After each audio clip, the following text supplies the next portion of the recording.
பல்லவன் பீச்சில் இருக்கிறத பார்த்துட்டு சோழனும் சேரனும் கூட்டிட்டு வர்றாங்க அவங்க வண்டியில.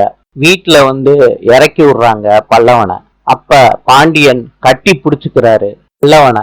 அழுதுகிட்டே இருக்காரு கண்டினியூவா. இத நிலா கண்ணீரோட பாத்துக்கிட்டே இருக்காங்க. மறுநாள் காலையில நிலா பல்லவனை கோயிலுக்கு கூட்டிட்டு வர்றாங்க. கோயில்ல உட்கார வச்சு பேசுறாங்க. அடா, இன்னும் உனக்கு சரியாகலையா? பல்லவன் சொல்றாரு, அண்ணி எனக்கு ரொம்ப கஷ்டமா இருக்கு அண்ணி. காலையில இருந்து என் அண்ணங்க கிட்ட நான் சொல்லலான் இருந்தேன். நிலா சொல்றாங்க, பல்லவன் கைய பிடிச்சு, எனக்கு நல்லா புரியுது பல்லவா, உங்க அம்மா வேற அவங்க அம்மா வேறதான். அப்படி இருந்தும் உன்னைய வேற ஆளா நடத்திருக்காங்களா வீட்டுல? இப்படிப்பட்ட அண்ணங்க கிடைக்கிறதுக்கு நீ குடுத்து வச்சிருக்கணும் பல்லவா. எப்பையும் போல பழைய பல்லவனா சந்தோஷமா இரு பல்லவா சொல்லி சிரிச்சு காட்டுறாங்க நிலா. பல்லவனை சமாதானப்படுத்த முயற்சி பண்றாங்க.